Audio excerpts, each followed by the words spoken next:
You're listening to the Crew Talk Podcast, a conversation about chasing growth. Alright everybody, welcome back to the Crew Talk Podcast. As you can see, we got a different venue. I'm currently at school in Grenada, and our special guest today is my boy Alan. This is my roommate. Hi, how's it going? I'm going to have Alan start off by introducing himself and telling a little bit about his background, and then we'll just get into it. Alright, sick. So my name is Alan. Last name Chang, so I was born in Taiwan. So actually my name would be Chang. Yeah. I don't know why I'm not called Joe. But anyways, again, raised in Taiwan. I went to public school. I didn't even go to the international schools back home. I learned English outside of my actual class. Mm-hmm. That's what Asian people do. Yeah. You go to class after class. And learning never stops. Really? Yeah. And that's how I was able to pick up English. Mm-hmm. And then as I progressed, my family asked me if I wanted to move to Canada to study for high school and potentially beyond. And I jumped on the idea, Mm-hmm. right? And I moved to Canada. They didn't come with me. I went to boarding school. How old were you when you moved? Oh, I'd say 14. Okay. I was 14. I flew alone. I went to Windsor, Ontario. Mm-hmm. It's a little like, weird city in Canada. It's South Detroit, actually. Okay. Yeah, that's what the song's about. South Detroit. That's Windsor for you guys. And I spent 4 years there. After that, I went to McGill, which is in Montreal, Canada. This French-speaking little province. I spent the next 4 years there. The last year of the 4 years, I picked up French because that's what you do. After that, kind of bounced around a little bit. Didn't know where I was going for medical school. But yeah, here I am at SU. I feel it. Yeah. So, the transition from Taiwan to Canada, what was the biggest culture shock for you? The biggest culture shock. Okay, for me personally, so when I came, right, I knew English, right, I could communicate, Right. but it's the things that I'd say, like stuff like the slangs, the pop culture references. Right. It's like they would let's say for example, or specific words or things people say every day, but we just don't learn about it. Like, I remember one time, we're just talking about something at the cafeteria, and then they were like, oh, yeah, that show's decent. Yeah, decent. It's like, it's Look at decent. I literally had to like, oh yeah. And then I went to the bathroom, fucking like pulled up the freaking dictionary. yeah. In terms of culture shock, that's what I had to go through. And it's not really like, oh, I can't talk to them, because I could. Right. But it's just like these little References. Exactly. Yeah. I was like, I gotta. That's the thing about English. A lot of like small words that we use every day, Yeah. out of context. Exactly. Yeah, I can say that's a That was challenge. the shock. What about in terms of, I assume like the Eastern Hemisphere, like Okay. their culture. I don't want to say it's more conservative, but like Western culture is very like For sure. liberal. Okay. So, the first thing I think of is like, girls. Yeah. In terms of like, getting girls. Like, well, in the East, I'll say it's very conservative, like you said. I guess pickup culture, Mm-hmm. very different. Yeah. The way you talk to girls. Right. Before I moved to Canada, I was also very young, so like that's also a different, way of interacting with girls. But like it's just like it's boys and girls. Right. It's like he's talking. It's a very like girl the fuck up kind of thing. Right. And then you get here, everyone's like slapping each other. I don't care. Like, it's just like more physical. Yeah. For one. Okay. And there's less of the, oh my god, like, do you like me? Of course, there still is because it's high school. Right. But I'm just saying it's way less in terms of like the boy girl. And another thing for East and West, of course, like besides the food, let's see. Oh, like studying, right? So, like I said, I would have to go to class after class. But for high school, it was after class. It was clubs, basketball. It was like extracurricular. it was amazing, right? And to put into perspective, our class started from like 7:30, and it sometimes can run till like 5 p.m., 6 p.m. But what was new for me was like starting at 8:30, ending at 3, and the time's yours. It's just like a different. Do you feel like that puts like unsaid stress in your life, having to be in school that long every day? But like you don't realize it because everyone else is doing it. It's not just like you doing it. You think this is the life. This is normal. And if you don't, you're lagging behind. Okay. So I guess the stereotype of like Asians being like very studious and like good at math, it comes from somewhere. Right. It's not like based off of nothing. So yeah. We pound on academics instead of extracurriculars. Do you feel like when you got to Canada, you were above the curve because you had such a strong background? For sure. Yeah. I was like, especially in the beginning, I was like, I've learned all this. Right. And I remember specifically for math, again, like not fitting into the stereotype. I was in grade 9. I went to grade 9 algebra. I was like, what are you guys doing? Yeah. This is amateur hour. Yeah. Yeah. And then so I literally went to the principal's office, not to be cocky. I'm like no, like come on. And then she gave me like a little test. Yeah. She's like a calculus like PhD or something. Right. The principal. So like she just wrote down some stuff and then I was like, yeah, you move the X here, boom, boom, boom. Okay, you're going to grade 11 at functions. Yeah. So I just skipped 2 grades and that's for math. But yeah, above the curve. Gotcha. Yeah. So how was the, for lack of better terms, the newfound freedom after school? Okay, so I felt like that fit my personality. So like I did freaking every sport. Yeah. Right. Basketball was my favorite, but I did like soccer. I did tennis. I did cross country. I even did golf. I don't know how, but yeah, I did all the sports. We didn't even have that many clubs. And the funny thing is, we had a math club, which I like adamantly said no to. Like no. Right. Yeah, you're not getting into that math club. Yeah, just like a lot of all these activities I went to because again that's my newfound free time. I'm like, what's going on? I don't have to go to class. Yeah. I'm gonna hoop. I'm gonna do it. Yeah. Oh my god, yeah, it was amazing. Yeah. What? So you spent 14 years in Taiwan. Yeah. 7 or 8 years in Canada. So yeah, I would say 8. Okay. 8 in Canada. Which culture do you feel like you relate with the most? That's the thing.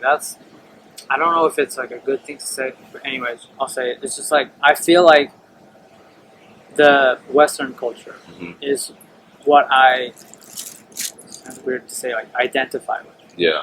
But it's weird because those Asian Americans, the Asian whatever, they were born in America, and then when people ask them, "Oh, where are you from?" they feel weird because they're from America. Yeah. But that doesn't work for me because I am not from here. So that question is valid for me. But in terms of like even the references, it's just I feel more comfortable when I'm in North America. Yeah. Sometimes I go back home, I do feel kind of out of place. Yeah. The same thing for the example of the decent I talked about. I keep asking my friends like, what is this? Like the Mandarin term. Like, what is this? And they go, oh, that. Now I'm losing up on the slangs at home. Yeah. And even like I remember this was recent. I was trying to tell my girlfriend a joke, a knock knock joke. Yeah. So I went like knock knock. I got no response. Oh, so she speaks English as well. Yeah, okay. yeah. But it's like second language. She's fluent, but like it's one of those things that you have to be in North America to know to say who's there. Yeah. You know. So it's like almost like a subconscious that you have to have in different Yeah, languages. but I was just, and this is just one example. Yeah. But it's just like knock knock, and then she's like, she's waiting for the joke. But like, you know what I mean? Yeah, yeah. That's sort of stuff. So yeah, going back, I just feel more comfortable as a That's why they call me a banana. Yeah. I was telling you, yellow outside, white inside. But yeah, I like that. it still feels weird because I'm not born here. Right. I'm kind of like You're like in an between. imposter. Yeah. Yeah. It's kind of weird. I feel that. Yeah. Were there the school that you went to, were there any other international students from other countries? Right. So in high school, it was a boarding school, right? So we had like the boarding section, which is for people from farther away. They can't go home, so boarding section, and the day students, I would call them. So they would be Canadians, but even that, there's a lot of immigrants. Okay. So for the boarding component, it's mostly people from China. Okay. Yeah, and I like how I got along with both of them.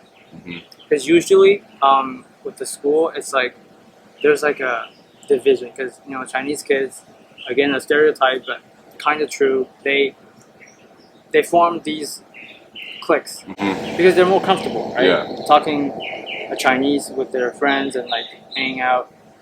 But I was sort of the bridge between the day students and the boarders, that's what we call them. Yeah. And that's why I was picked something on the student council to do that bridge.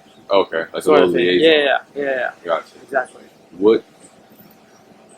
So I know like Western culture is like in entertainment, it's progressively like expanding around the world. Okay. So like it's bound to happen that like tendencies and like parts of the culture will be picked up in other countries. Okay. Do you see that happening in Taiwan? Yeah. So back in Taiwan, again for me, like I watch a lot of Hollywood movies. Growing up when I was younger, I was watching Disney shows like Zack and Cody. Yeah. What's the one with Selena Gomez and the Wizard? Wizards away from the That one, and then like I love Shirley or something like that. I love Shirley. I don't know, one of the French shows, and it's like a Disney show. So yeah, I was watching that. I Love Charlie. Is that what it is? I think so. Okay. I watched that, and then I guess I kind of picked up on some stuff, but this is not what my friends are watching. We're watching Naruto. They're watching Naruto. Right. And like Pokemon. Yeah, stuff like that. So that's another reason why I stopped kind of relating. Yeah. So like from an early age, you had like a interest in Western culture. Right. But going back to your question, like I say the influence is not that strong, but the shows, the movies, they're present. Yeah. Yeah.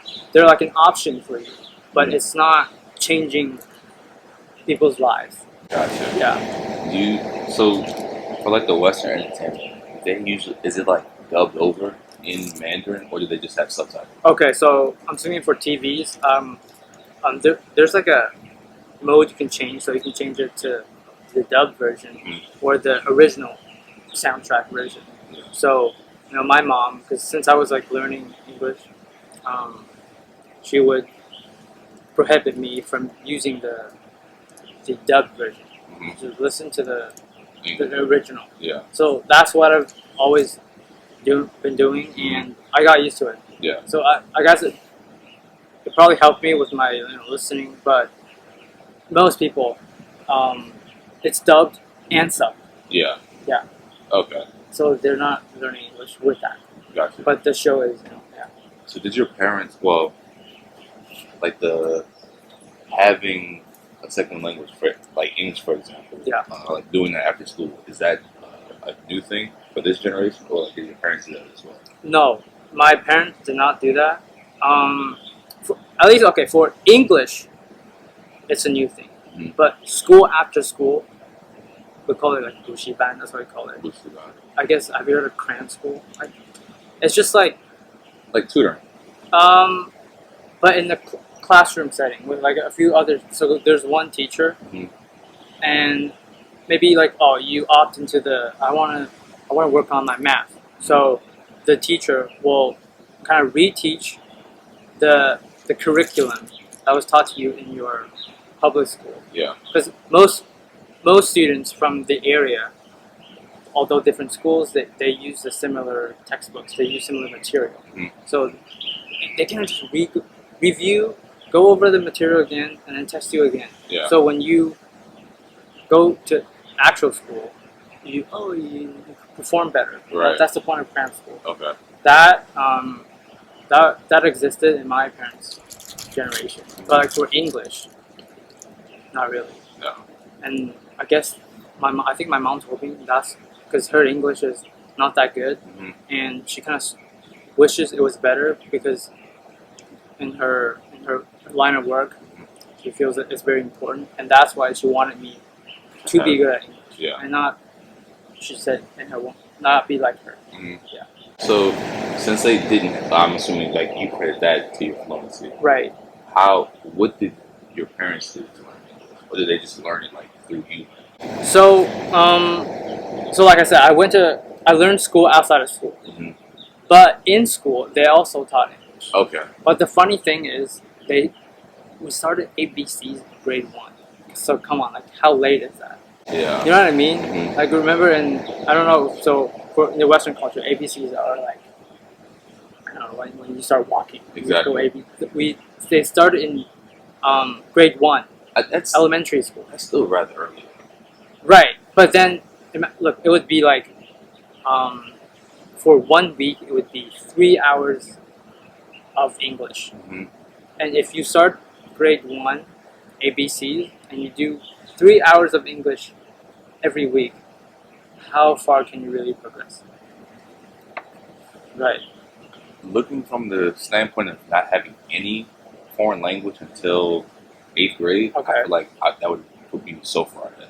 Okay, no, but like they can definitely like understand. No, I'm not. I'm talking. I guess I'm comparing it with like fluency. Okay. But they would be like, oh, this cup, I was the wanted to drink, and so okay, you know, you know what they're saying. Yeah. But like, in terms of like level of in terms of just like, you know, just conversing. Yeah. Free flowing. Yeah. I got you. But it makes sense. Like 3 hours a week to master a language, and then you start in grade 1 ABCs. That's hard. So in the school system, so for in America, we usually have pre-K, which is like age 4, and then kindergarten, which is like 4 and 5, right, and then grade 1. Right. Is that the same thing? Yeah. So we had kindergarten. So ours was from grade 3. No, not grade 3. Sorry, age 3 to like 5 or 6. That's what I did, and actually I went to the school that the after school. It's called cram school. That's where I went for my pre-K kindergarten, and that's where they like kind of like they had Western teachers to give us some English exposure. Yeah, so I did that for my kindergarten, and then I went to school. But after school, I still went back to the cram school because they had a program up to until like middle school. Yeah, and that's how my English kept going. Okay. But like in terms of the how the schooling system works, it's like grade 1 to grade 6. That's elementary. Yeah. Okay, and then grade 7 to 9. That's middle school, and then 9 to 12. No, sorry, 10 to 12. Yeah. Is high school. Okay, so it's versus what is it? Elementary. 1 to it's pre-K. Pre-K. All the way to 7th grade. It's elementary. Okay. Then 7th, 8th is considered middle school. Okay. And 9th to 12th. Yeah. Is high school. Yeah. So, and the thing is, for us, after grade 9, so middle school, you gotta take it. Everyone takes a test. Yeah. A standardized test to get into high school. So it's not guaranteed, but like in the West, it's guaranteed. All 12 years, you gotta do it. Yeah. Right. For us, there's a test. So my high school was even though like 7th, 8th grade is considered middle school, Okay. my high school had 8th grade. So I was in high school from 8th to 12th grade. So I was in high school for 5 years. I was with the high school students for 5 years. Got it. Yeah. Okay. So, and then you take standardized tests, but it's more so for like the ranking system of the region. So like, said like our school, we take the standardized test. Mm-hmm. Like they get those scores, and then like they group Louisiana and say, okay, Louisiana's academic progress is here. Okay. It doesn't have any effect on like Louisiana. Not for us. Yeah. Ours is like there are some kids, very few, but some they don't do high school. Actually, I take that back. Yeah. What I just described, that's for private school. Okay. There in public school, there's a thing called the leap. The You leap. have- yeah, you have to pass that to get to the next grade. Oh, you do? Yeah, but that's a public school. I never went to Okay. public school. Okay. Yeah. Yeah. So I'm not completely sure how often you take that. Got it. But I do remember my cousin studying for the leap. The leap. Yeah. Okay. Yeah. I think LEAP stands for Louisiana Education something. Oh, it's specific for Louisiana. I'm assuming each state has one, but they just have different names. Interesting. Yeah. Okay. Yeah. I think that's what it stands for. Right. But There is a yeah. similar test. Let's say you fail that leap. You have to repeat the grade. Okay. Yeah. But like, it's not a possibility that you keep failing and then they're like, okay, it's fine. No, you have to finish 12 years, right? Because I thought that was like the obligatory schooling or whatever it's called. Not everyone finishes high school. There's some people drop out, Okay. but it's never like. I've never heard of someone failing out of high school. Mhm. So like, if you fail, just keep repeating. And I mean, if you're the type of person who fails a grade more than twice, you're probably the type of person to drop out. Makes sense. So Makes sense. yeah, I've never heard of someone failing more than once. Okay. Yeah. But yeah, for the most part, you go and you're like committed to finishing. Yeah. Graduation. Yeah. It just might not be on time. Okay. Yeah. And for us, the text I was talking about, it was that's where the first like scoring system, merit based system. Mm-hmm. So if you score in the percentile, whatever, you get to choose these. Yeah. Stuff like that happens already at the high school level. Yeah. So How does that affect like the social dynamic between kids? it's just as you get to that stage, it's just it's a high pressure year or even 2 years if you want to start early. It's just like everyone's like, okay, we got this test coming up, and so after class, everyone just goes to the cram school or like the study area, and then just pound every day, and then it's quite frankly miserable. Yeah. Yeah, and I can imagine. and that's another reason why my mom's like, okay, let's. Like she doesn't want to put me through this. She doesn't think that's the right way for me to demonstrate my academic, strengths and like testing. Yeah. I feel you on that. For me, Asia is a very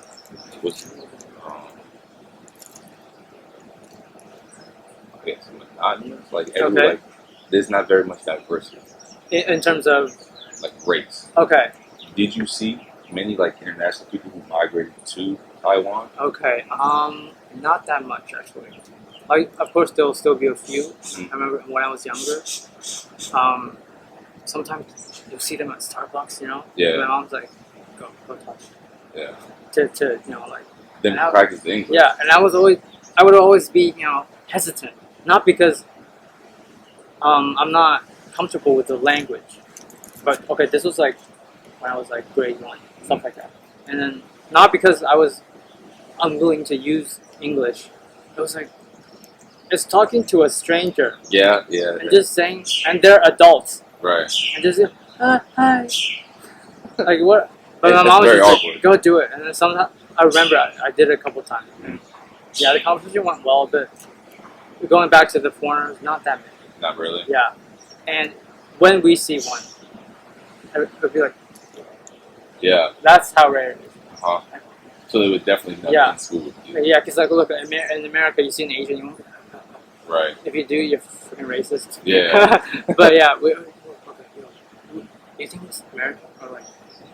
So that like, cause when I went to Right. Japan, there were definitely people like, You know they're staring at you. Yeah. Not in the bad way, like, but like they're like, oh, look, he's different. yeah, He's not Japanese. So okay, I wonder like, what the conversation like. I knew that they were conversating about it. But I was like, who exactly like the Sam? They're probably saying like, oh, where do you think he's from? Obviously. Like, he's probably a tourist, right? Yeah. Like, oh, yeah, yeah. So what was? I mean, I've been to Canada 2 times, Okay. and I would say that Canadian culture is definitely different from American culture. Okay. What was your favorite aspect of Canadian culture? Canadian culture. I don't know. Like, in terms of culture, Mhm. I think about like food, Yeah. the way the pop culture again. I felt it was like, but to be fair, I didn't have a lot of American exposure, but I thought it was very similar, Mhm. very very similar. But as I went to university, I saw more stuff on the news and etc. Yeah. I feel like difference is like politics. That's one thing. Mhm. Like, not to get into it too much, but it's just, that's a major difference. But in terms of like what they eat, it's pretty similar, Yeah. right? You know, English also. The maybe minor accents like the A, whatever you laugh at me about, like the it's a boat. We don't say a boot, it's a boat. That's how you say it. I gotcha. But like in terms of culture, I don't know. I didn't feel like. That's why in the beginning I kept saying North America because Yeah. I feel like It's a Western thing, Right. right? And like a Canada and America. so yeah. So I guess I'll throw the question back to you. Like as an American, what did you feel that was different? So I went to Toronto Okay. and the city, Mississauga. Yeah. I noticed that like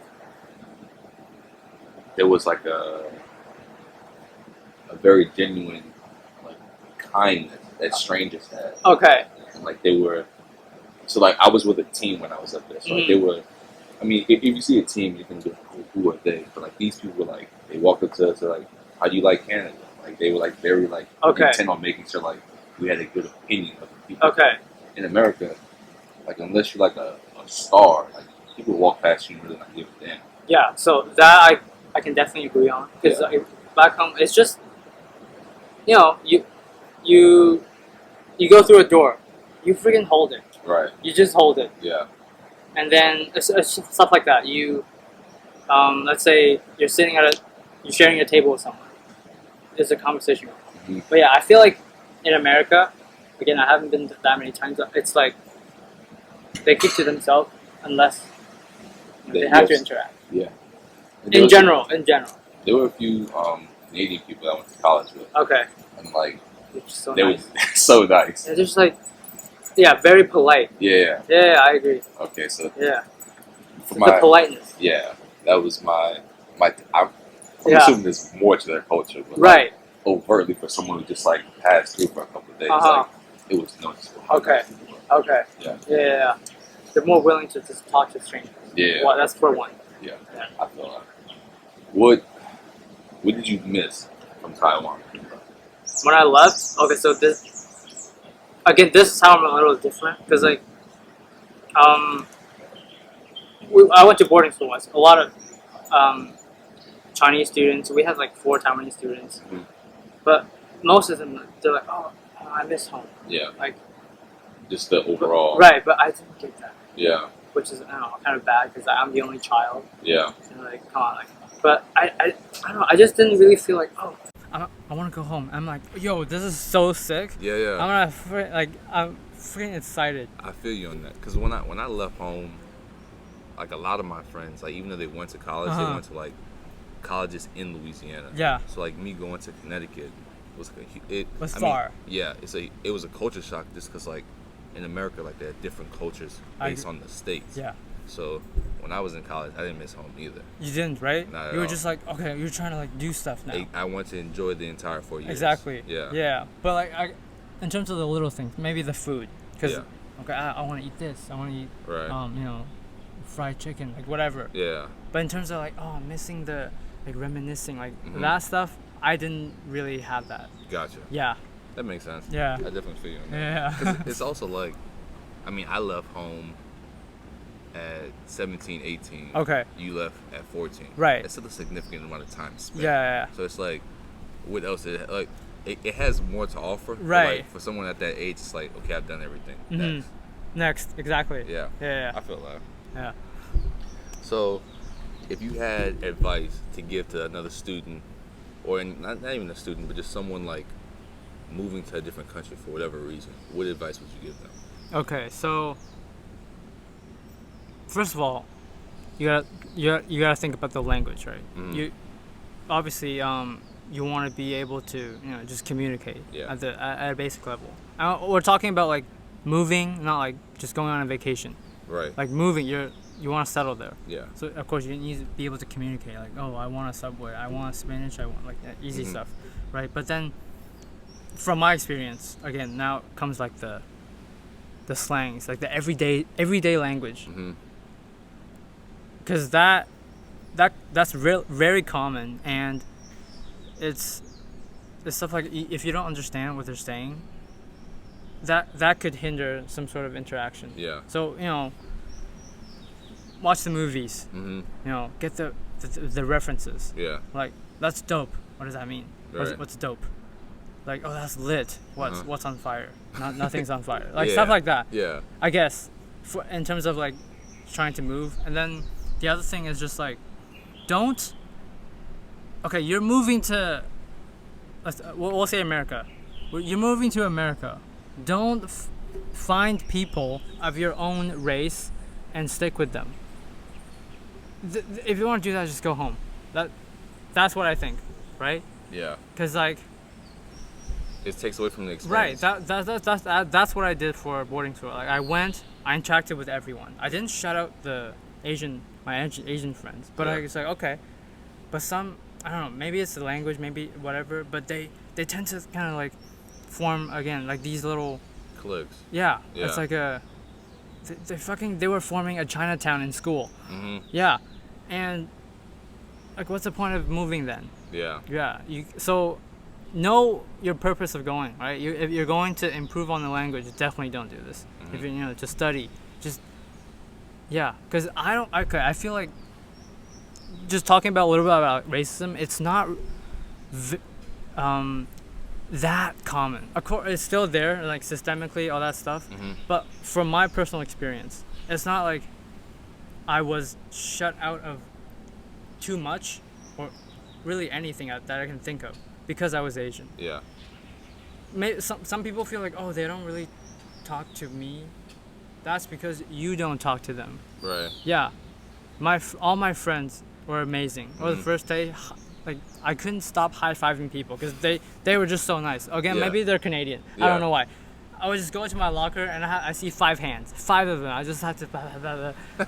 And then, but after that, Yeah. do you just kind of walk away from them, or you're like, so how's your day? That's how you became friends. Right.